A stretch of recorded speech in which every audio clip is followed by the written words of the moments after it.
Praise the Lord. நாம இந்த ஆண்டுடைய வார்த்தையை நாம கேட்க போகிறோம். கரங்களை வைத்து நாம் அனைவரும் செபிக்கலாம்.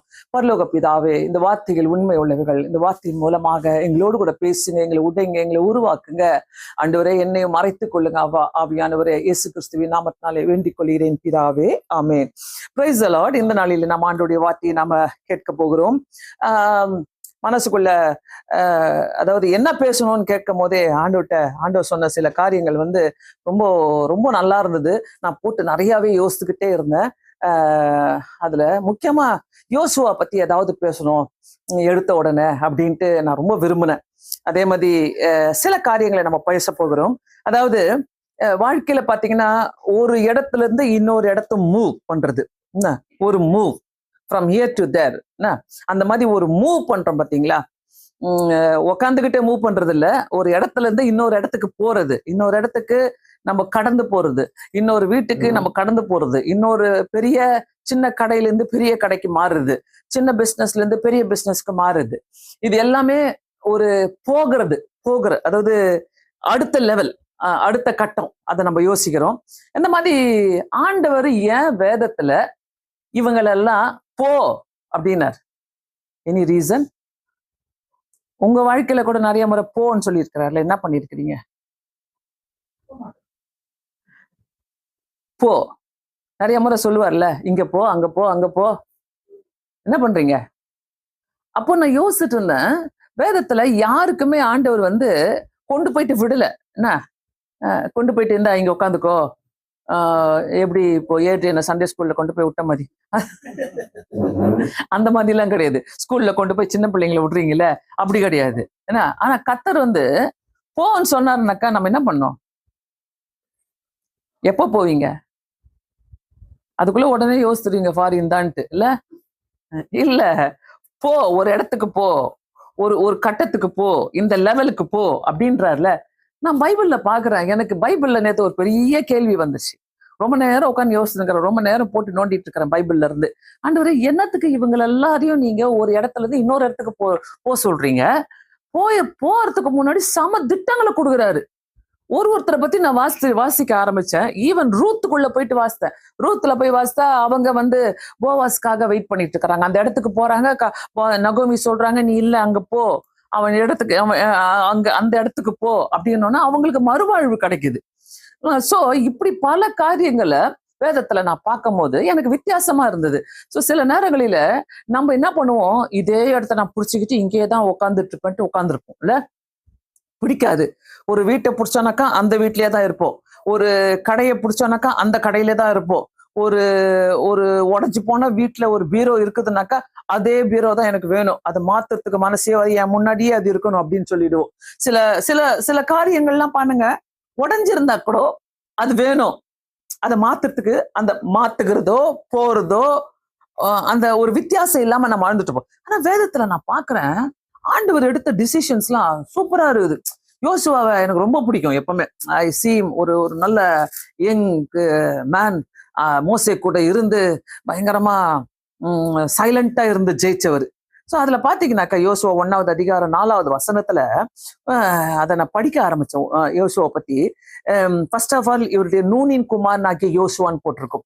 4வது வசனத்துல, வனாந்தரமும் இந்த லீபோனும் தொடங்கி ஐப்ராத் நதியான பெரிய நதி மட்டுமுள்ள ஏத்தேரின் தேசம் அனைத்தும் சூரியன் அஸ்தமிக்கிற திசையான பெரிய சமுத்திரம் வரைக்கும் உங்களுக்கு எல்லையா இருக்கும். அதுக்கு முன்னாடி பாருங்க 3வது வசனம், நான் மோசேக்கு சொன்னபடியே உங்கள் காலடி மிதிக்கும் எவ்விடத்தையும் உங்களுக்கு கொடுத்தேன். ஆண்டவர் என்ன சொல்றாரு, நான் இதை ஆல்ரெடி செஞ்சுட்டேன், உங்களுக்கு கொடுக்கறேன்னு சொன்னதை நான் உங்களுக்கு கொடுத்தேன். 2வது சொல்றாரு, அதாவது 4வது வசனத்துல இதெல்லாம் உன்னுடையதுன்றாரு. எதெல்லாம்? இப்ப நம்ம ஒரு இடத்துக்கு போறோம்னாக்கா நம்ம என்ன பிளான் பண்ணுவோம்? அந்த ரோடு சரியா இருக்குதா, அங்க தண்ணி வருமா, அங்க நல்ல ஆட்கள் இருக்கிறாங்களா, இப்படிதான் நம்ம பார்ப்போம். என்ன சப்போஸ் வேற நாட்டுக்கு போறாங்கனாக்கா அங்க எப்படி பார்ப்போம்? நம்மளை சுத்திலும் இப்படிப்பட்ட சூழ்நிலைகள்லாம் இருக்குதா அப்படின்னு நம்ம பார்ப்போம். நம்மளை அழிச்சு போட்ட சூழ்நிலைகளை நம்ம தேட மாட்டோம். இந்த இடத்துல நம்ம தேடுறதை விட கர்த்தரே யோசுவாவுக்கு பிளான் பண்றாரு பாருங்களேன். அது எனக்கு ரொம்ப பிடிச்சிச்சு. நான் ஒருத்தரை நான் பேசுறேன். ஃபர்ஸ்ட் நம்ம யோசுவாவை முடிச்சிடலாம். ஏன்னா யோசுவா வந்து இன்னைக்கு என் முன்னாடி ரொம்பவே நிறையவே ஒரு இம்ப்ரெஸ் பண்ணிக்கிட்டே இருந்தாரு. அதாவது அவர் என்ன சொல்றாரு, அந்த இடத்துல கர்த்தர் கொண்டு போவதற்கு முன்பாகவே அவருக்கு ஒரு எல்லையை குறிக்கிறாரு. அந்த எல்லை என்னதுனாக்கா, இதுதான் உன்னுடையது, இதுதான் உன்னுடைய பார்டர், இது இங்க துவங்கி இது இங்க முடியும், இதுதான் உன் பார்டரு, இங்க துவங்கி இங்க முடியும் அப்படின்ட்டு எல்லாத்தையும் கொடுக்குறாரு. என்னென்ன கொடுக்குறாருன்னு ஒரு லிஸ்ட் போட்டேன் நான் யோசுவாவுக்கு. ஃப்ரம் த டெசர்ட், அதாவது வனாந்தரத்துல இருந்து லெபனான் மவுண்டன்ஸ், அப்புறம் கிரேட் ரிவர், ஏத்தியரின் தேசம், அந்த கண்ட்ரி, சூரியன் அஸ்தமிக்கும் திசை தொடங்கி பெரிய சமுத்திரம் வரைக்கும் உங்கள் எல்லையா இருக்கும். கொஞ்சம் இங்கிலீஷும் தமிழும் நான் வாசித்ததுக்கு காரணமே தெளிவா நம்மளுக்கு புரியட்டும். இங்க வந்து நம்ம இங்க தமிழ்ல எப்படி பாக்குறோம்னாக்கா, வனாந்திரம், லீபோன் தொங்கி ஐப்ராத் நதி, பெரிய தனி மட்டும், ஏத்தியரின் தேசம், சூரியன் அஸ்தமிக்கிற திசை தொடங்கி பெரிய சமுத்திரம் வரைக்கும் உங்கள் எல்லையா இருக்கும். சோ இதெல்லாம் நான் வாசிக்கும் போது கண்டிப்பாகவே எனக்கு வந்து எவ்வளவு அழகா, அங்க என்ன குறைவா இருக்குது, ஒண்ணுமே குறைவில்லை. நதியை கொடுக்குறாரு, டெசர்ட்டை கொடுக்குறாரு, அப்புறம் மவுண்டன்ஸை கொடுக்குறாரு, மலைகளை கொடுக்குறாரு, சூரியன் எந்த சைட்ல உனக்கு அஸ்தமிக்கும்ன்றத அதையும் கொடுக்குறாரு. ஏன்னா சூரியன் அஸ்தமிக்கிறது வந்து ரொம்ப முக்கியம். அதையும் கொடுக்குறாரு. பெரிய சமுத்திரத்தை அங்க காட்டுறாரு. சோ தட் நம்ம மீன் பூச்சி எறா பூச்சி சாப்பிடலாம்னு சொல்லிட்டு அது எல்லாமே எவ்ரிதிங். கர்த்தர் யோசுவாவை அனுப்புறதுக்கு முன்னாடி தெரியாது யோசுவாவுக்கு, நீதான் மோசேயை கர்த்தர் நீதான் அப்படின்ட்டு யோசுவாவை அனுப்புறதுக்கு முன்னாடி இவ்வளோ பிளான்ஸ் பாருங்களேன். இவ்வளோ பிளான ஃபுல்லா போட்டேன். அப்போ உங்களுக்கும் எனக்கும் பிளான் வச்சுக்கிறாரா இல்லையா? எங்க வச்சுக்கிறாரு? நீ இருக்கிற இடத்துலவா? நீ இருக்கிற இடத்துலயே நீ சிந்திக்கிறனாக்கா அது கிடையாது, அந்த பிளான் கிடையாது. ஆல்வேஸ் கர்த்தர் takes us, he moves us. கர்த்தர் நம்மளை மூவ் பண்ணுவாரு, நம்மள வேற இடத்துக்கு கொண்டு போவாரு, அட்லீஸ்ட் வேற தெருவுக்காச்சும் கொண்டு போவாரு. ஸோ எப்பவுமே நாங்க எங்க லைஃப்ல நாங்க பழகின காரியம் பாத்தீங்கன்னாக்கா, நிறைய வீடெல்லாம் மாத்திருக்கிறோம். நிறைய 10 வருஷம் ஒரு வீட்டுல இருக்கிறோம், ஒரு 7 வருஷம் இருக்கிறோம்னாக்கா, 4 வருஷம் இருக்கிறோம்னாக்கா திருப்பி வீட்டை மாத்துவோம். அது எங்களுக்கு ரொம்ப ஜாலியாவும் இருக்கும். ஏன்னா ஒரு புது அட்மாஸ்பியர், ஒரு புதுசா இருக்கும். அந்த மாதிரி ஒரு புதிய கண்ட்ரிக்கே போறோம், ஒரு புதிய இடத்துக்கு போறோம் அப்படின்னாக்கா ரொம்ப நல்லா இருக்கும். ஸோ இந்த இடத்துல நான் என்ன பாக்குறேன்னாக்கா, கர்த்தர் உனக்கு பிளான் பண்ணி வச்சிருக்கிறார். என்னத்த? மவுண்டன்ஸ், மலைகளை, ரிவரை, சீய, பெரிய சமுத்திரத்தை, எல்லாத்தையும் பிளான் பண்ணி வச்சுட்டு 6வது வசனத்துல நம்மள அப்புறமா தான் மூவ் பண்ணுவாரு. 6வது வசனத்துல ரொம்ப தெளிவா பேசுறாரு. இவ்வளவு எவ்வளோத்தையும் பிளான் பண்ணிட்டு கர்த்தர் நம்ம மூவ் பண்ணதுக்கு முன்னாடி காரணமே, நீங்க உங்க காரியத்துல நம்ம வந்து நம்மளுடைய காரியத்துல கண்ணோட்டமா இருக்கிறதோட இது எல்லாத்தையும் ஆண்டவர் கொடுத்துட்டு அதுக்கப்புறமா நம்மள மூவ் பண்றாரு. மூவ் பண்றதுக்கு முன்னாடி பாருங்க, இதெல்லாம் செட் பண்றாரு, நம்மளுடைய சரௌண்டிங்ஸ் செட் பண்றாரு. ஆமென். எத்தனை பேர் விசுவாசிக்கிறீங்க? நம்மளுடைய சரௌண்டிங்ஸை செட் பண்றாரு. அது ரொம்ப முக்கியம். அதாவது எனக்கு நல்ல மனுஷாட்கள் வேணும், நல்ல வேலை வேணும், நல்ல நல்ல நல்ல சுகாதாரமான எனக்கு எல்லாமே வேணும்னாக்கா கர்த்தர் எல்லாத்தையும் செட் பண்ணுவார். எப்படி செட் பண்ணுவார்னாக்கா, ஃபர்ஸ்ட் அவர் சிந்திப்பாரு. அந்த அந்த அவருடைய சிந்தனைய, அந்த ஆசைகளை நம்மளுக்கு பிடிக்குதோ இல்லையோ நம்ம மனசுக்குள்ள அதை போடுவாரு. அது எப்பவுமே நம்ம மனசுக்குள்ள இருக்கும். நம்ம மனசுக்குள்ள அதை வைப்பாரு. அந்த மனசுக்குள்ள அதை வச்சுட்ட பிறகுதான் அவர் மூவ் பண்ணுவார். நம்மள எப்படி மூவ் பண்ணுவாரு? 5வது வசனம், நீ உயிரோடு இருக்கிறனால நம்ம ஒருவனும் உனக்கு முன்பாக எதிர்த்து நிற்பதில்லை.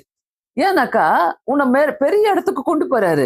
நீ இங்கேதான் கிடப்ப, இப்படியேதான் இருப்ப, நிக்கிறவங்களுக்கு மத்தியில உன்னை என்ன பண்றாரு? கர்த்தர் புதிய இடத்துக்கு கொண்டு போக வேண்டும் என்று ஆசைப்படுகிறார். நீ உயிரோடு இருக்கிறனால உனக்கு முன்பாக யாருமே நிற்பதில்லை. நான் மோசேயோடு இருந்தது போலவே உன்னோடு இருப்பேன், நான் உன்னை விட்டு விலகுவதும் இல்லை, உன்னை கைவிடுவதும் இல்லை. சூப்பரான வசனங்கள். இதை நம்ம டெய்லி வாசிக்கிறதுனால எல்லார் வீட்லயும் இந்த வசனம் மாட்டி கிடக்கும். அதனால நம்மளுக்கு இதோடைய வேல்யூ தெரியல. ஆனா கர்த்தர் பாருங்க, நீ உயிரோடு இருக்கிற நாளெல்லாம் நீ இப்படி போகும்போது நான் உன்னை விட்டு விலக மாட்டேன், உன் கூட தான் இருப்பேன் அப்படின்ட்டு கர்த்தர் நம்மளோடு கூட பேசுறாரு. சில நேரங்களில அதான் நான் சொல்றேன்னு, கர்த்தர் வந்து நம்ம எங்க நம்மளுடைய ஆசைகளையும் நம்மளுடைய எண்ணங்களையும் ஒரு இடத்துல பிக்ஸ் பண்ணிடுவோம்னு சொல்லிட்டு கர்த்தர் நமக்கு முன்பாக கடந்து சென்று நமக்கு வேண்டியவைகள் எல்லாம் பிக்ஸ் பண்ணிட்டு அதுக்கப்புறம் நம்ம மைண்டுக்குள்ள அவருடைய திட்டத்தை நம்ம மைண்டுக்குள்ள பிக்ஸ் பண்ணி நம்மள எடுத்துக்கொண்டு போய் நிறுத்துவார். ஆமென். அதான் கர்த்தர். நேத்து நான் இதை ரொம்ப யோசிக்கும் போது ரொம்ப சந்தோஷமா இருந்துச்சு. ஏன்னா நிறைய பாதைகளை நாங்க கடந்து வந்திருக்கோம், இந்த மாதிரி கர்த்தர் வழி நடத்தின பாதைகள். அதனால அது ரொம்ப ரொம்ப கேட்கறதுக்கே நல்லா இருந்துச்சு நான் சொல்லுவேன். அதனால நான் ஆண்டவருக்கு இந்த நன்றிகளை செலுத்துகிறேன். சோ கர்த்தர் எப்படின்னாக்கா, நீங்க கிடையாது, உங்களால முடியாது, நீங்க செய்ய முடியாது, நீங்க பண்ண முடியாது, உங்களை கேலி கிண்டல் பண்ண இடத்துல, கர்த்தர் உங்களை சோகமா நீங்க இருந்த இடத்துல, உங்க தோல்விகளை சந்தித்த இடத்துல, அங்க இருந்தெல்லாம் கர்த்தர் உங்களை கூட்டிட்டு போறதுக்கு தான் இப்படிப்பட்ட காரியங்களை பிக்ஸ் பண்ணுவார். இது அப்படியே இருக்கட்டும். நான் திருப்பி ஆபிரகாமுக்கு போறேன். எல்லாரும் எடுத்துக்கொள்வோம். ஆபிரகாம் ஆதியாகமம் எல்லாருக்குமே தெரியும், 12வது அதிகாரம். ஆதியாகமம் 12வது அதிகாரம் எடுத்துக்கொள்வோம். கர்த்தர் என்ன சொல்றாரு? நீ உன் தேசத்தையும் உன் இனத்தையும் உன் தகப்பனுடைய வீட்டையும் விட்டு புறப்பட்டு நான் உனக்கு காண்பிக்கும் தேசத்துக்கு போ. ஆமென். நான் உனக்கு காண்பிக்கும் தேசத்துக்கு போன்றார் ஆண்டவர் கடைசியா சொல்லும் போது. ஆனா இத எத்தனை பேர் நம்ம சீரியஸா எடுத்துப்போம் தெரியல. இது எப்படி எடுத்துப்போம் நம்ம தெரியல. ஆனா இது எடுத்துக்கொள்ளும் போது கர்த்தர் நம்ம கூட என்ன பேசுறாரு, எப்படி என்ன பேசுறாரு? சரி, இப்ப சொல்லிட்டாரு, ஆபிரகாமுக்கு என்ன குறைச்சல்? என்ன குழந்தை குட்டி கிடையாது அந்த நேரத்துல, நல்லா இருக்கலாம். நான் தானே இங்க இருக்கிறேன், என் ஊரு தானே இது, என் ஊரு. என் ஊரை விட்டு நான் ஏன் போனோம்? யாருக்குன்னா பிடிக்குமா? ஏன்னா இன்னொரு ஊர்ல போனா நம்ம எப்படி இருப்போம்? அடங்கி ஒடுங்கி அமைதியா இருப்போம். என்ன கொஞ்ச நாள் வாலாட்ட மாட்டோம். அதுக்கப்புறம் எல்லாத்தையும் தெரிஞ்சுக்கிட்டு என்னை கையிலேயே பிடிக்க முடியாதுன்ற அளவுக்கு நம்ம இருப்போம். சோ அந்த மாதிரி சூழ்நிலையில பாத்தீங்கன்னாக்கா, இந்த இடத்துல ஆபிரகாம் ஆண்டவர் சொல்றாரு, நீ போ. ஒரே வார்த்தை, நீ போன்றாரு. இதுல நம்ம ரொம்ப கொஞ்சம் டீப்பா பார்க்கலாம். உன் தேசத்தையும் உன் இனத்தையும், அதுவும் நீ போன்னு சும்மா சொன்னா கூட பரவாயில்ல, என்ன, உன் தேசத்தையும் உன் இனத்தையும் தகப்பன் வீட்டையும் புறப்பட்டு நான் உனக்கு காண்பிக்கும் தேசத்துக்கு போ. போறதுக்கு நான் ரெடி, என்ன, ஆனா என் தேசத்தை விட மாட்டேன் ஆண்டவரே, என் இனத்தை விட மாட்டேன் ஆண்டவரேன்னு சொல்ற கேஸ் எல்லாம் இங்க இருக்கிறீங்க. அதனால போகாம இருக்கிறீங்க. ஓகேவா? Accept William. என்ன, ஏன்னா ஆண்டவர் சொல்லிட்டாரு, நீ உன் தேசத்தையும் உன் இனத்தையும் உன் தகப்பன் வீட்டையும் விட்டு நான் உனக்கு காண்பிக்கும் தேசத்துக்கு நீ போ. ஆனா நிறைய பேரு இதை யோசிக்கிறதுல, நான் எப்படி போவேன் ஆண்டவரே, என் உயிருக்கு உயிரா நேசிக்கிறேன், என் குடும்பம், என் அம்மா அப்பா, என் பக்கத்துல அண்ணன் தம்பிங்க எதனா ஓடி வராங்கல்ல, அப்படித்தானே சொல்லுவோம். எதனா ஒண்ணுன்னா ஓடி வராங்க, ஓடியா வராங்க. ஓடி என்ன பண்ணுவாங்கன்னு தெரியல உங்களுக்கு. சோ அப்படி யோசிக்கிறாங்க, ஓடி வந்துடுறாங்க அப்படின்ட்டு. அதனால இவங்க என்ன பண்றாங்க, இதெல்லாம் ரொம்ப பெருசா யோசிக்கல. சரி, கர்த்தர் நீ போன்னு சொல்லிட்டாரு. நீ போன்னு சொல்லிட்ட பிறகு ஆண்டவர் அங்க எதிர்பார்க்கறது என்னன்னாக்கா, அடுத்தது ரெடி பண்றாரு. என்ன ரெடி பண்றாரு? 2வது வசனம், நான் உன்னை ஆசீர்வதித்து பெரிய ஜாதியாக்கி உன் பேரை நான் உன் பேரை நான் என்ன பண்ணுவேன், உன்னை ஆசீர்வதித்து உன் பேரை பெருமைப்படுத்துவேன், நீ ஆசீர்வாதமா இருப்பாய். இவ்வளோத்தையும் கால்குலேட் பண்ணி அழகா பேசுற. அங்க யோசுவாக்கு என்ன பண்ணோம், எல்லாம் சிச்சுவேஷனே கொடுத்து அந்த சிச்சுவேஷன்லாம் அரேஞ்ச் பண்ணிட்டு, நீ உயிரோடு இருக்கிற நாளெல்லாம் மோசே கூட இருந்தது போல நான் உன் கூட இருப்பேன்றாரு. அப்புறம் இந்த இடத்துல பாத்தீங்கன்னாக்கா அழகா சொல்றாரு, நான் உன்னை பெரிய ஜாதியாக்கி உன்னை ஆசீர்வதித்து, ஆபிரகாமுக்கு உன்னை பெரிய ஜாதியாக்குவேன், உன்னை ஆசீர்வதிப்பேன், உன் பேரை பெருமைப்படுத்துவேன். இது மூணுத்தையும் சொல்றாரு. உன் பேரை நான் பெருமைப்படுத்துவேன் சொல்றாரு. அப்புறம் உன்னை ஆசீர்வதிக்கிறவளை ஆசீர்வதிப்பேன், உன்னை சபிக்கிறவளை சபிப்பேன், பூமியில் உள்ள வம்சங்கள் எல்லாம் யாருக்குள்ள ஆசீர்வதிக்கப்படும்? உனக்குள்ள. சரி, உனக்குள்ள ஆசீர்வதிக்கப்படும் சொல்லும் போது அவர் என்ன நினைச்சுப்பாரு, எனக்கு புள்ளியும் இல்லை குட்டியும் இல்லை ஒன்னும் கிடையாது, என்ன போய் உனக்குள்ள இருக்கிற வம்சங்கள் எல்லாம் ஆசீர்வதிக்கப்படும், எனக்கு வம்சமே இல்லையே. ஆபிரகாம் யோசிச்சிருக்கலாம்ல, எனக்கு வம்சமே இல்லையே. ஆனா இந்த இடத்துல உனக்குள்ள இருக்கிற வம்சங்கள் எல்லாம் உன்னை ஆசீர்வதிப்பேன், உன்னை சபிக்கிறவளை சபிப்பேன், பூமியில் உள்ள வம்சங்கள் எல்லாம் உனக்குள்ள ஆசீர்வதிக்கப்படும். இதைதான் ஆண்டு சொல்ல, பூமியில் உள்ள வம்சங்கள் எல்லாம் உனக்குள் ஆசீர்வதிக்கப்படும் சொல்லும் போது அப்ப எப்படி கர்த்தர் ஆசீர்வதிப்பாரு? ஏன்னாக்கா ஆபிரகாம்கிட்ட இருந்த அடுத்த விஷயமே, அவரு 75 வயசு, அவர் அந்த ஊரை விட்டு போறாரு. அந்த ஊரை விட்டு போறதுக்கு அவர் ரெடியா இருந்தாரு. இப்பவும் நிறைய பேருக்கு ஆண்டவர் எனக்காக வச்சிருக்கிற பிளான் நம்ம யோசிக்கிறதே கிடையாது. எனக்காக நம்ம தான் ஃபர்ஸ்ட் திட்டம் போடுவோம் இல்ல, இதை பண்ணணும், இப்படி இருக்கணும், இப்படி பண்ணணும், இதை செய்யணும், அதை செய்யணும். அப்படியே நீங்க விட்டு ஆண்டுகிட்ட கொடுத்தீங்கன்னா ஆண்டவர் இந்நேரம் எங்கேயோ உயர்த்தி பயங்கரமா வச்சிருப்பாரு. உயர்த்துகிறது என்றது கர்த்தரு. இவங்கெல்லாம் சாதாரண ஆட்கள். ஆபிரகாமோ இருக்கட்டும், யோசுவாவா இருக்கட்டும், மோசேயா இருக்கட்டும், சாதாரண ஆட்களை கொண்டு போயிட்டு கர்த்தர் பெரிய லீடர்ஷிப்ல கொடுக்குறாரு. அவங்க அறியாத காரியங்களை செய்ய வைக்கிறாரு. பெரிய ஒரு லீடர்ஷிப் அவங்க கையில கொடுத்து ஆண்டவர் ஆசீர்வதிக்கிறாரு. சோ நம்ம சில நேரங்களில நம்முடைய கண்கள் எதை எதெல்லாம் இழந்துட்டு நம்ம எது மேல நோக்கமா இருக்கிறோம் தெரியாம கூட நம்ம நோக்கமா இருக்கிறோம். என்ன பண்றோம்னு கூட தெரியாம என்ன பண்றோம், நம்ம நோக்கமா இருக்கிறோம். ஆனா அவருடைய கண்களும் அவருடைய திட்டங்களும் நம்ம மேல தெளிவா இருக்குது. தெளிவா இருக்குது. நிறைய பேருக்கு இந்த குழப்பம் அந்த குழப்பம், இப்படி இருக்கணும் அப்படி ஏன் தெரியுமா? ரொம்ப ஃபாஸ்ட். நம்மளுடைய மைண்ட்ல ரொம்ப ஃபாஸ்டா யோசிக்கிறோம். இப்போ ஒரு படிப்பு முடிச்ச உடனே என்ன யோசிப்போம்? வேலைக்கு வந்தோடனே என்ன யோசிப்போம்? இல்ல, சம்பளம் இல்லாம கல்யாணம் பண்ணிப்பீங்களா? உயர்வு கூட இருக்கட்டும், எடுத்த உடனே சம்பளம் எவ்வளவு யோசிப்போம்? 50,000. அப்புறம் அப்படியே மேல மேல. அதாவது நம்ம இதான் படிச்சுக்கிறோம், இப்படி இருக்கிறோம், ஸ்டார்டிங் தானே, எக்ஸ்பீரியன்ஸ் இல்லையே, நம்ம ஸ்டார்டிங்ல போகலாம் ஒரு வேலை, அதெல்லாம் யோசிக்க மாட்டோம். நம்ம எப்படி பெருசா உடனே பெருசா, நான் தான் உலகத்திலே இவ்வளவு படிச்சுட்டு இருக்கிறேன்ற மாதிரி பெருசா யோசித்து பெரிய சம்பளத்தை யோசித்து. கர்த்தர் உனக்கு என்ன திட்டம் வச்சுக்கிறாரு? கர்த்தர் வச்சுக்கிற திட்டத்துல மவுண்டன்ஸ் இருக்கும், ரிவர்ஸ் இருக்கும், சீஷோர் இருக்கும், எல்லாமே இருக்கும். அவர் கொடுக்குற திட்டத்துல டெசர்ட் இருக்கும், உன்னை சுத்தி இதெல்லாமே இருக்கும். பள்ளத்தாக்குகள் இருக்கும், குன்றுகள் இருக்கும், கிரீன்ஸ் இருக்கும். ஸோ கர்த்தர் இப்படிப்பட்ட பிளான்ஸ் எனக்குள்ள வச்சிருக்கும் போது நம்மளால அதை மீறி யோசிக்க முடியல. நம்மளை சுத்தி இருக்கிறதா நம்ம யோசிப்போம்ல. நான் பாரு ஒரு பைக் வாங்கி வந்து இப்ப கெத்து காட்டுறேன் பாரு எல்லாருக்கும், எங்க வீட்டுக்கிட்ட இருக்கிறவங்களுக்கெல்லாம். நான் பாரு ஒரு காரை வாங்கி கெத்து காட்டுறேன் பாரு. அந்த மாதிரிதான் நம்ம ஒரு சைல்டிஷான ஒரு ஆசீர்வாதத்தை பற்றி நினைச்சுக்கிட்டு நம்ம உட்காந்துட்டு இருக்கிற மொழிய இவங்கெல்லாம் எப்படி டிசைட் பண்ணாங்க, இவங்கெல்லாம் எப்படி லீடர்ஷிப் எடுத்தாங்க, இவங்கெல்லாம் எப்படி உயர்ந்து வந்தாங்க, எப்படி இவங்கெல்லாம் வழி நடத்தப்பட்டாங்க, அது சம்திங் டிஃப்ரெண்ட். நம்ம மனசுக்குள்ள இதெல்லாம் இருக்குதுனாக்கா கண்டிப்பா நீங்க இதெல்லாம் யோசிக்கலாம். ஆண்டவர் எனக்கு என்ன நோக்கம் வச்சிருக்கிறார்? சோ என்ன ப்ரிப்பேர் பண்ணிட்டு இருக்கிறாரு.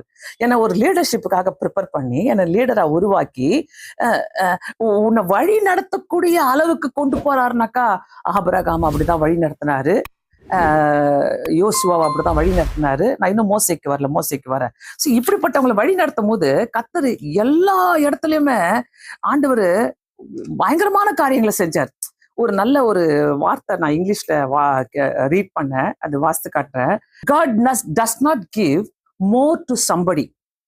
யார்கிட்டயோ கர்த்தரு நிறைய இருக்கிறவங்க கிட்ட இன்னும் நிறைய கொடுக்கணும்ட்டு அவர் யோசிக்கல. Who does not care about what they already have. யார்கிட்ட நிறைய இருக்குது அதை பத்தி யோசிக்காம இருக்கிறாங்களோ, அதை பத்தி கவலைப்படாம இருக்கிறாங்களோ, அவங்களுக்கு ஆண்டவர் தீர்ப்பு கொடுக்கறது இல்லை. எண்ணத்தை மாத்தணும். இங்கதான் புரியுதா? எனக்கு தான் இருக்கிறத பத்தி நம்ம யோசிக்கிறது இல்ல. நான் தான் இப்படி இருக்கிறேன்னு யோசிக்கிறது இல்ல. அதனால்தான் கர்த்தருடைய ரொம்ப ஃப்ரெஷ்ஷா இருக்கிற நல்ல ஒரு ஐடியாஸ, திட்டங்களை நம்மளால யோசிக்க முடியல. ஏன் சொல்லுங்க? இந்த வார்த்தை நான் வாசிக்கும் போது நான் திருப்பி வாசிக்க ஆரம்பிச்சேன். திருப்பி God does not give more to somebody. நல்லா புரிஞ்சுக்கங்க. Who does not care about what they already have. கண்டிப்பா அவங்க கிட்ட என்ன இருக்குதுன்னு அவங்க நினைச்சு கூட பாக்குறது இல்ல. என்கிட்ட தான் இருக்குத. மைண்டுக்குள்ள என்ன யோசிக்கிறோம்? என்கிட்ட தான் இருக்குத. நான் தான் இப்படி ஆச்சே, நான் தான் அப்படி ஆச்சே, நான் இப்படிப்பட்ட ஆளாச்சே, நான் தான் செய்யறேனே, எனக்குள்ள இருக்குத. நான் கேக்குறேன், இதை தாண்டி நீங்க வெளியே வந்து, ஆண்டவரே எனக்கு எந்த டெசர்ட் வச்சிருக்கிறீங்க, எந்த மவுண்டன்ஸ் என் முன்னாடி வச்சிருக்கிறீங்க, எந்த அற்புதமான காரியங்களை எனக்கு முன்னாடி வச்சிருக்கிறீங்க, எனக்கு முன்னாடி எந்த ரிவரை வச்சிருக்கிறீங்க, இத நம்ம யோசிக்காதனாலதான் நம்ம கிட்ட இருக்கிறத கூட நம்ம கேர் பண்ணாம இருக்கிறோம். நம்ம கிட்ட இருக்கிறத கூட நம்ம ஒரி பண்றதே இல்லை. அதனால ஆண்டவர் சொல்றாரு, இவங்களெல்லாம் கூட்டிட்டு போகும்போது சும்மாலாம் கூட்டிட்டு போலாங்க, இவங்களெல்லாம் அப்பா பயங்கரமா ஆசீர்வதிக்கிறாரு.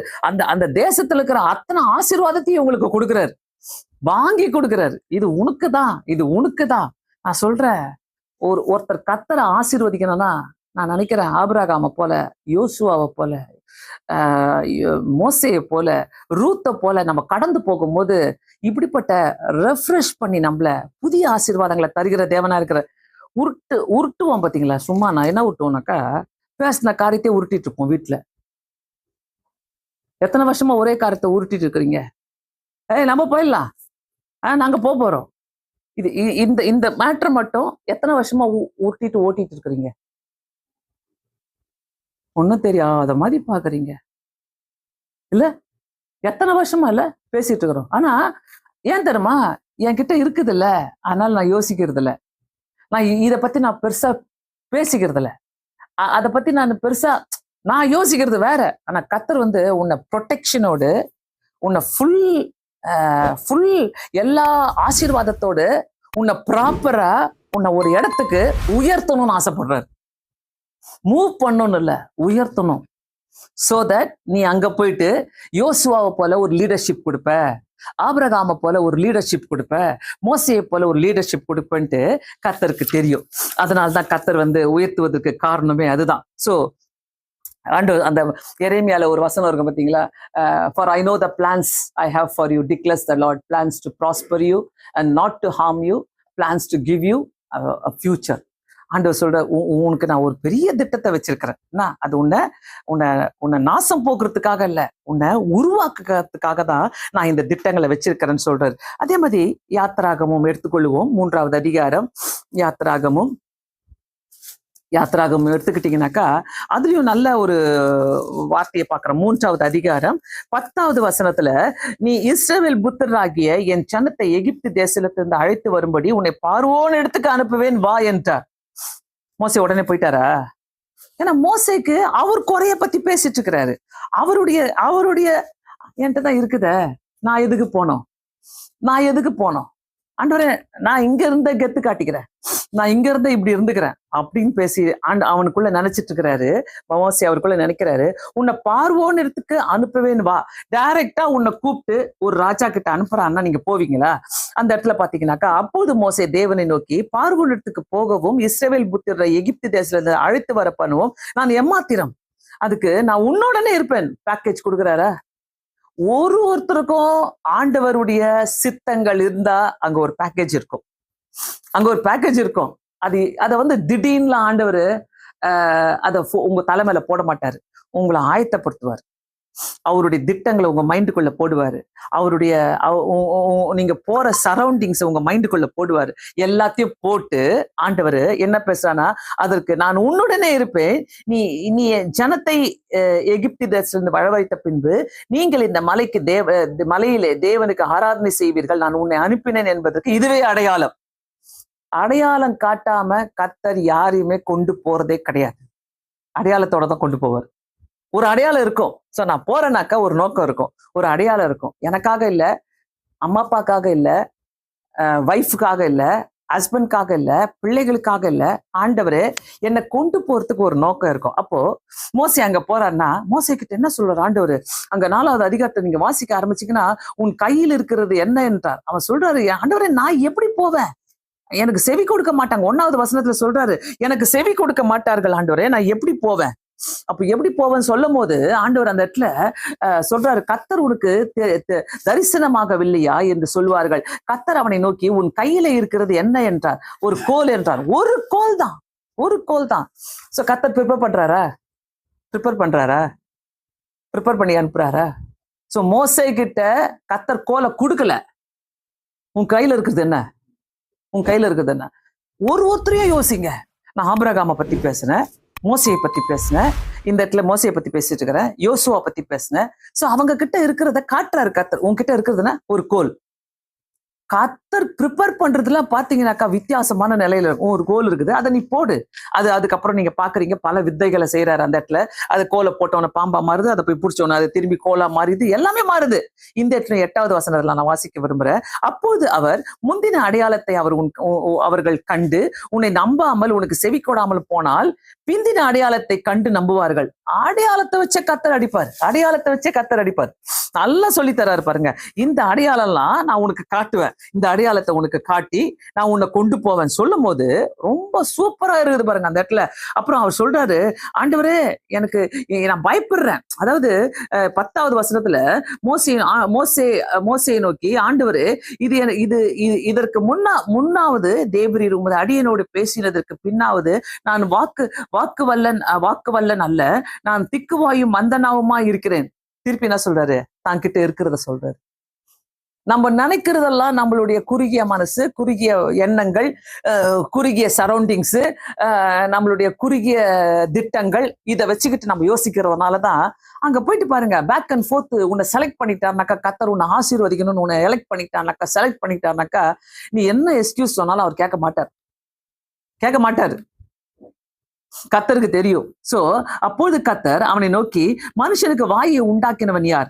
ஊமியனை, செவிடனையும், பார்வை உள்ளவனையும், குருடனையும் உண்டாக்கினவர் யார்? கத்தராகிய நான் அல்லவா? அதற்கு நீ போ, நான் உன்னோட கூட இருந்து நீ பேச வேண்டியவர்கள் எல்லாம் உனக்கு போதிப்பேன்.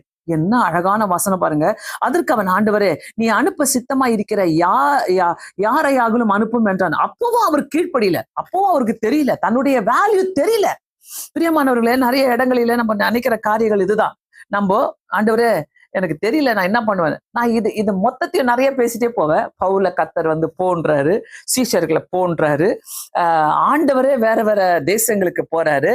இன்னும் வேதத்துல தாவீத கொண்டு போயிட்டு பல இடங்களில கத்தர் உபயோகப்படுத்துறாரு, தீர்க்கதரிசிகளை கொண்டு போய் உபயோகப்படுத்துறாரு. இவங்க எல்லாருமே தனக்கு பின்னாக என்னால முடியாதுன்னு என்ற ஒரு எண்ணங்களை சுமந்து கொண்டிருந்தாலும், என்னால முடியாத ஆண்டவரே நாங்க இதை செய்ய முடியாது என்று அவங்க நினைச்சாலும், இல்ல நீதான் லீடர். இன்னொன்னு நம்ம கையில ஒரு ஊழியத்தை கத்தர் கொடுக்கும் போது, ஒரு உயர்வுகளை கத்தர் கொடுக்கும் போது, அதுக்குள்ள உயர்வுகள், ஆசீர்வாதங்கள், பணங்கள், நல்ல வீடுகள், இதுதான் இருக்கும்னு சொல்லி நீங்க அந்த ஐடியாக்குள்ள இருக்காதீங்க. கத்தர் உங்களை கொண்டு போறதுக்கோ உங்களை ஆசீர்வதிக்கிறதுக்கோ ஒரு திட்டம் இருக்குது. அந்த திட்டம்னாக்கா உங்களை வைத்து உருவாக்கிட்டு இருக்கிறாரு, உங்களை வைத்து மற்றவங்களுக்கு ஒரு லீடர்ஷிப்பை கொடுக்கிறார், உங்களை வைத்து கத்தர் மற்றவங்களை தொட்டு ஆசீர்வதித்து உங்களையும் ஆசீர்வதிப்பார். ஒரு ஆமீன் கூட இல்ல, புரியுதா? உங்களையும் ஆசீர்வதிப்பார். அதுதான் கத்தர் கொடுக்கிற திட்டங்கள். சோ வேதத்துல நம்ம பாக்குற ஒரு காரியத்தையுமே ரொம்ப அழகா இருக்குது. யாத்திராகம் 33 எடுத்துக்கொள்வோம். 33 14வது வசனத்துல 14 13 உன் கண்களில் இப்போது எனக்கு கிருபை கிடைத்ததானால் நான் உம்மை அறிவதற்கு, உம்முடைய கண்களிலே எனக்கு கிருபை கிடைப்பதற்கு உம்முடைய வழியை எனக்கு அறிவியும். இந்த ஜாதி உம்முடைய ஜனம் என்று நினைத்தருளும் என்றான். அதற்கு அவர், என் சமூகம் உனக்கு முன்பாக செல்லும், நான் உனக்கு இளைப்பாறுதல் தருவேன். அந்த இளைப்பாறுதல் சொன்னாலே கம்ப்ளீட் ரெஸ்ட். கத்தர் கம்ப்ளீட் ரெஸ்ட்னா நீ தூங்கிட்டே இருப்ப, அப்படி கிடையாது. உனக்கு வேலையே இருக்காது, அப்படி கிடையாது. மென்டலி, பிசிக்கலி கத்தர் ஒரு நல்ல ஒரு இளைப்பாறுதலான வாழ்க்கையை நமக்கு வைத்திருக்கிறாரு. சோ நான் பேசுறது நான் வேற. நீங்க ஒருவேளை நினைக்கலாம், ஒருவேளை பாஸ்டர் வெளிநாடு போக சொல்றாங்க போல, இல்ல பாஸ்டர் நம்மள யோசிக்க சொல்றாங்க, என்னை உயர்த்தி வைக்கிறாங்க, எனக்கு நிறைய பணம் வரப்போகுது, நிறைய வீடு. அதுக்காக நான் சொல்ல, கத்தர் மேல வைத்திருக்கிற திட்டங்கள், அவர் பிளான் பண்றது, மோசேயா இருக்கட்டும், ஆபிரகாமா இருக்கட்டும், யோசுவாவா இருக்கட்டும், யாரா இருக்கட்டும், வேதத்துல அவங்களுக்கு ஒரு பிளானை வச்சுட்டாரு. நீ உயிரோடு இருக்கிறனாலலாம் இப்படிலாம் செய்வேன், நான் உன்னை சுத்திலும் இப்படிதான் நான் வைக்க போறேன், நான் இப்படிதான் நான் செய்ய போறேன், உன்னை சுற்றிலும் உனக்கு வேண்டியதெல்லாம் நான் அங்க இருக்கும், உன்னை உயர்த்தி வைப்பேன். ஆனா நீ எனக்காக ஒரு லீடர்ஷிப் அங்க கொடுக்கணும். நீ ரெடியா? என்ன லீடர்ஷிப்? நம்ம போனவொன்னு என்ன நினைச்சுப்போம், ஆஹா எல்லாமே புதுசா இருக்குது, நம்ம ஊரோட ஜாலியா இருக்குது, நம்ம ஊரோட சூப்பரா இருக்குது, இப்படி என்ஜாய் பண்ணோம், அப்படி என்ஜாய் பண்ணோம். இல்ல ஆண்டவரே, இங்க என்ன நோக்கம் என் மேல நீங்க வச்சிருக்கிறீங்க? எல்லாமே உனக்குதான், உனக்கு கூட்டிட்டு போறேன்னா எல்லாமே உனக்குதான். ஆனா நம்ம எதையும் யோசிக்காம செய்யாம, எதையும் யோசிக்காம நம்ம பண்ணாம, ஆண்டவரே இதற்குள்ள நீர் வைத்திருக்கிற உங்களுடைய சம்பூர்ணமான திட்டங்களை எனக்கு காட்டுங்க, அந்த திட்டத்தோடு நான் போறேன், அந்த திட்டத்தோடு என்னை எடுத்து உபயோகப்படுத்துங்க. நான் ஒன்னே ஒன்று சொல்லுவேன், இதுக்கு எல்லாமே நல்ல ஒரு ஜபம் தேவை, ஆண்டவருக்காக உழைக்கிற ஒரு மைண்ட் செட் தேவை. நான் உழைக்கிறோம் உமக்கு, நான் இப்படிலாம் உமக்கு இருக்கணும். வாயில மட்டும் பேசாதீங்க. நிறைய பேர் வாயில பந்தல் போட்டு இருப்பீங்க, என்ன நான் இங்க போயிடுவேன் பாரு, அப்புறம் போயிடுவேன் பாரு, இப்படி இருப்பேன் பாரு, அப்படி இருப்பேன் பாரு. அதெல்லாம் கிடையாது. நீ போறியா, கத்தருக்காக நீ போ. நீ செய்யறியா? கர்த்தருக்காக எதையாவது ஒண்ணு செய். கர்த்தருக்காக நீ இப்படி சிலருக்கெல்லாம் complete plans of your life உங்களுக்கு தெரியாதுல்ல. உங்க வாழ்க்கையில என்ன நடக்க போறீங்க எத்தனை பேருக்கு தெரியும்? சப்போஸ் கர்த்தர் உங்களை எடுத்து உங்களை ஊழியத்துல எடுத்து உபயோகப்படுத்துற என்ன பண்ணுவீங்க? ரொம்ப யோசிப்பீங்களா? ரொம்ப யோசிப்பீங்களா? ஊழியத்துல நீ வா ஊழியம் செய். இப்போ நாங்க கூட ஊழியம் செய்றோம். அந்த நாட்கள்ல ஸ்டார்டிங்ல எல்லா பாடுகளும் பட்டோம், கஷ்டம்லாம் பட்டோம். ஆனா போக போக என்ன குறை வச்சாருன்னு கேட்பேன் நான். கர்த்தர் எனக்கு என்ன குறை வச்சாரு? சொந்த வீடு இருந்தா தான் ஊழியமா? பேங்க் ஃபுல்லா பணம் இருந்தா தான் ஊழியமா? நகை நிறைய போட்டு இருந்தா தான் ஊழியமா? படிப்பு நிறைய இருந்தா தான் ஊழியமா? என் பொண்ணு நல்லா சம்பாதிக்குது, என் பையன் நிறைய சம்பாதிக்கிறான், அதான் ஊழியமா? உலகத்துல ஆண்டவருக்காக உழைச்சிட்டு சமாதானத்தோடு தூங்குற பாரு, சமாதானத்தோடு இருக்கிற பாரு, அதான் ஊழியம். ஆண்டவருக்காக உழைச்சிட்டு சமாதானமா நாளைய பத்தி எனக்கு கவலை கிடையாது. எந்த பில்லா இருந்தாலும் இந்த ஏசப்பா இந்த பில்லை நீங்க பாத்துக்கங்க. ஹலோ, இந்த தைரியம் எத்தனை பேருக்கு இருக்கு?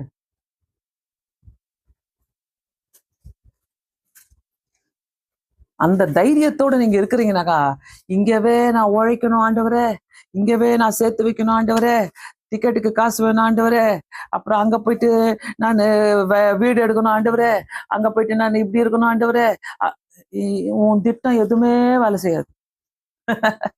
நீ தைரியமா போயிட்டு, இல்ல ஆண்டவரே என்ன நீங்க கொண்டு போற நோக்கம் ஒண்ணு இருக்குது. யோசுவாவை வழி நடத்த, யோசுவாவை பார்க்கும் போதுதான் எனக்கு ஒவ்வொரு அடியும் அப்படியே சூப்பரா அந்த அந்த ஒரு சரௌண்டிங்ஸ காட்டுறாரு பாருங்க. ரிவர்ஸ், ஏத்தியர் தேசம், சூரியன் அஸ்தமிக்கிற திசை, பெரிய சமுத்திரம், இது எல்லாம் லீபோன் தொடங்கி இதெல்லாம் தொடங்கி தொடக்கம் முதல் முடிவு வரைக்கும் ஆண்டவர் காட்டிட்டு, நீ உயிரோடு இருக்கிற நாளெல்லாம் உன் கூட இருப்பேன். எவ்வளவு நம்ம இந்த மாதிரி நம்ம யோசிச்சது இல்லைல்ல. ஆண்டவர் வாக்குத்தத்தம் கொடுத்தாரு, நம்ம யோசிச்சிருக்கிறோம். ஆனா அந்த வாக்குத்தத்தை ப்ரிப்பேர் பண்ணிட்டு அனுப்புறாரு. அந்த வாக்குத்தத்தங்களை அழகா ப்ரிப்பேர் பண்ணி அவனுக்கு சொல்லி அனுப்புறாரு. உனக்கு முன்னாடி யாரு எழும்புந்தே கிடையாது. அதுல கடைசியா பாத்தீங்கன்னாக்கா 7வது வசனத்துல கடைசி பாகம், பலன் கொண்டு திடமனதாயிரு, நீ போகும் இடமெல்லாம் புத்திமானாய் நடந்து கொள்ளும்படிக்கு அதை விட்டு வலதுபுறமும் இடதுபுறமும் விலகாதிருப்பாயாக. அப்புறம் 8வது வசனத்துல, இதில் எழுதியிருக்கிறபடி எல்லாம் நீ செய்ய கவனமா இருந்தபடியால் இரவும் பகலும் அதை தியானித்து கொண்டிருப்பாயாக. அப்பொழுது நீ உன் வழியையும் வாய்க்க பண்ணுவாய், அப்பொழுது புத்திமானாய் நடந்து கொள்வாய். இரவும் பகலும் தியானித்தாலே போதும். ஆண்டவர்கிட்ட ஒப்பு கொடுத்து தியானித்தாலே நீ புத்திமானா நடந்து கொள்வாய், உன் வழியை வாய்க்க பண்ணுவார். ஆமென். இதெல்லாமே நம்ம விட்டுருவோம், எல்லாத்தையும் விட்டுருவோம். ஆண்டவரே நல்ல வழியை காட்டுங்க தான் ஜெபம் பண்ணின்னு கிடப்போம். இல்ல, இரவும் பகலும் தியானி, இரவும் பகலும் ஆண்டவர்கிட்ட கேளு, இரவும் பகலும் அந்த அதிகால ஜெபம். இன்னைக்கு வரைக்கும் நான் நம்புவேன். அந்த காலையில ஏஞ்சி ஒரு ஜெபம் ஆண்டவரை நோக்கி பார்த்து அதை பண்ணிட்டு மீதி நாளெல்லாம் அப்படியே எப்ப தூக்கம் கிடைக்குதோ அப்ப தூங்கிக்கங்க. நீங்க பண்ணுங்கள, நீங்க செய்யுங்கல. நான் ஒரு 3 மாசம் டைம் கொடுக்குறேன், எப்படி போது பாருங்க வாழ்க்கை. 6 மாசம் டைம் கொடுக்குறேன், எப்படி போதுன்னு பாருங்க வாழ்க்கை. கர்த்தர் அவ்வளோ ஆசீர்வதிப்பாரு. அதுல சொல்றாரு பாருங்க, நீ செய்ய கவனமாய் இருக்கும்படி இரவும் பகலும் அதை தியானித்துக் கொள்ளும், வழியை வாய்க்க பண்ணுவார், அப்போது புத்திமானாய் நடந்து கொள்வாய். 9வது வசனத்துல, பலன் கொண்டு திடமனதாயிரு, தெரியாதே கலங்காதே, நீ போகும் இடமெல்லாம் உன் தேவனாகிய கர்த்தர் உன்னோடே இருக்கிறார். ஆமென். சொல்லிக்கிட்டே இருங்க. பலன் கொண்டு திடமானதாயிரு, நீ போகிற இடம் எல்லாம் நான் உன் கூட தான் இருப்பேன், நான் உன் தேவனாகிய கர்த்தர் உன்னோட இருக்கிறார் என்பார்கள். எல்லாரும் உன்னை பார்த்து சொல்லுவாங்க, கர்த்தர் உன் கூட இருக்கிறார். சோ அடுத்த லெவல் போறதுக்கோ, அடுத்த பிளான் எடுக்கிறதுக்கோ, அடுத்த சிச்சுவேஷனை ஃபேஸ் பண்றதுக்கோ கர்த்தர் உனக்காக ஒரு திட்டத்தை சூப்பரா ஃப்ரேம் பண்ணி வச்சிருக்கிறார். இத பார்த்தா தெரியுதுல்ல. யோசுவாவை அனுப்புறதுக்கு முன்னாடி ஒரு பிளான், மோசேயை அனுப்புறதுக்கு முன்னாடி பிளான், ஆபிரகாம அனுப்புறதுக்கு முன்னாடி போன்னு சொல்லிட்டு, ஐயோ உன்னை பெரிய ஜாதியாக்குவேன், உன் வம்சத்துல இருந்தா இந்த பூமியில இருக்கிற வம்சங்கள்லாம் பெருகுமா. ஆபிரகாம் சிரிச்சிருப்பார்ல, கொட்டியும் இல்ல குழந்தையும் இல்ல, வம்சத்தை ஆசீர்வதிக்கிறார் ஆண்டவர், சிரிச்சிருப்பாரு. அவர் கிண்டலா இருந்திருக்கும். ஆண்டவர் கிண்டல் பண்றாரு என்ன பார்த்து, அதான் ஆண்டவர். ஒண்ணுமே இல்லாத சூழ்நிலை தான் உன்னை கொண்டு போய் நிறுத்தி ஒரு லீடர்ஷிப்பை கொடுத்து உன்னை ஆசீர்வதித்து உன்னை வல்லமையா வச்சு ஆண்டவர் பெருக செய்வார் பாருங்க. இதுக்காக காத்துட்டு இருக்க, இதுக்காக சோமானுங்க. சும்மா ஒரு ரொட்டீன் ப்ரேயர் ஒண்ணுக்குது. எசப்பா என்ன ஆசீர்வதிங்க, வேலையை ஆசீர்வதிங்க, என் பிள்ளைங்களை ஆசீர்வதிங்க, கோடா கொடியா பெருகட்டும், அவங்க நல்லா புள்ள பெத்து பொண்ணாண்டு அவங்க அவங்க நல்லா ஒரு ஒரு ரொட்டீன் ப்ரேயர் பாத்துக்கிறீங்களா? இது அப்படியே மனப்பாடமான ப்ரேயர். என்ன, நான் நல்லா படிக்கணும் ஆண்டவரே, நான் நல்லா இப்படி இருக்கணும், நான் தான் வரணும், ஃபர்ஸ்ட் வரணும், எனக்கு இப்படி தாங்க ஆண்டவரே, அப்படி தாங்க ஆண்டவரே. என்ன, இது ஒரு ரொட்டீன் ப்ரேயர், மனப்பாட ப்ரேயர். இதை தூக்கி கசக்கி அப்படி போட்டுட்டு எனக்கு ஒரு திட்டம் வச்சிருக்கிறீங்களே, எனக்கு ஒரு பிளான் வச்சிருக்கிறீங்களே, அதை காட்டுங்க ஆண்டவரே, நான் அதுக்காக ஜெபம் பண்றேன், நான் அதுக்காக நான் செய்யறேன். ஏன்னா ஆண்டவர் கொண்டு போகிற திட்டங்கள்லாம் சூப்பரா இருக்கும், ரொம்ப அழகா இருக்கும். அப்படியே எல்லாமே ரொம்ப நல்லா ஆண்டவர் சூப்பரா நம்மளுடைய கண்ணுக்கு எல்லாத்தையும் அதை யோசுவாக்கு பார்க்கும்போது நான் அப்படியே நினைச்சு பார்க்க ஆரம்பிச்சிட்டேன். யோசுவாவை இப்படி எல்லாம் கொண்டு போனீங்களா ஆண்டவரே, மோசேயை இப்படி எல்லாம் கொண்டு போனீங்களா ஆண்டவரே. அந்த திட்டம் உனக்கு முன்னாடி இப்ப இருக்குதா? அந்த பிளான்ஸ், கர்த்தருடைய பிளான்ஸ் உங்களுக்கு முன்னாடி இருக்குதா? உங்களுக்கு முன்னாடி அது இல்லாதனாலதான் நம்ம என்ன பண்ணிட்டு இருக்கிறோம், ட்ரையா ஓடிட்டே இருக்கிறோம். ஒரு ட்ரைனஸ். நாளைக்குதான், இன்னைக்கே எல்லாருக்கும் ஞாபகம் வந்துருச்சா? இப்ப போன உடனே ஏதோ ஒரு சாப்பாடை சாப்பிட்டோமா, தூங்கணுமா, ஐயோ மண்டே வந்துருச்சா, போகணுமா காலேஜுக்கு, வேலையை தொடங்கணுமா, ஐயோ ட்ரைனஸ், சம்திங் ட்ரை. ஒரு ஒரு ஒரு எழுச்சியே கிடையாது அதுல, அதுல ஒரு உற்சாகமே இல்லை. அப்போ கர்த்தர் உனக்கு ஒரு பிளான் வச்சுக்கிறாருனாக்கா, ஒரு திட்டம் வச்சிருக்கிறானா, நீ எவ்ரிடே சந்தோஷமா இருப்ப. எவ்ரிடே நீ சந்தோஷமா இருப்ப. நான்லாம் everyday I am happy because எனக்கு ஒரு திட்டம் வச்சிருக்காரு கர்த்தர். அந்த திட்டத்துக்குள்ள என்னை கொண்டு போக போறார். I know that very well. அந்த திட்டம் எனக்குள்ள இருக்குனால, சோ இதெல்லாம் டெம்பரவரி. இந்த ரோட்ல போனா டெம்பரவரி, அந்த ரோட்ல போனா டெம்பரவரி, எங்க போனாலும் டெம்பரவரி. அதெல்லாம் எனக்கு ஒரு திட்டத்தை வச்சிருக்கிறார். அந்த திட்டத்தை கேளுங்க. புரிஞ்சுக்கிட்டீங்களா எத்தனை பேரு? ரொம்ப கஷ்டமா இருக்குதா? புரிஞ்சு கொள்றதுக்கு ரொம்ப கஷ்டமா இருக்குதுனாக்கா, நாளைக்கும் அதே ட்ரைனஸ் தான். என்ன போச்சுரா, தொடங்கிடுச்சா மண்டே, என்ன மண்டையை போட்டு உடைக்க வேண்டியதுதான். அந்த மாதிரி சூழ்நிலைக்குள்ள வராம வித்தியாசமா நீங்க யோசிச்சீங்கன்னாக்கா, வித்தியாசமான ஆசீர்வாதங்களை, அற்புதங்களை கர்த்தர் நம்மளுக்கு அனுபவிக்க உதவி செய்வார். மறக்காதீங்க, இது ஒரு வேற விதமான ஒரு வழிநடத்தல நான் இதுல பார்த்தேன். கர்த்தர் எப்படி பிளான் பண்ணி ஒருத்தரை உருவாக்குறாரு, பிளானை ரெடி பண்ணிட்டு ஒருத்தரை எப்படி அனுப்புறாரு, ஆசீர்வதிக்கிறாரு. கண்களை மூடி நாம் செபிக்கலாம்.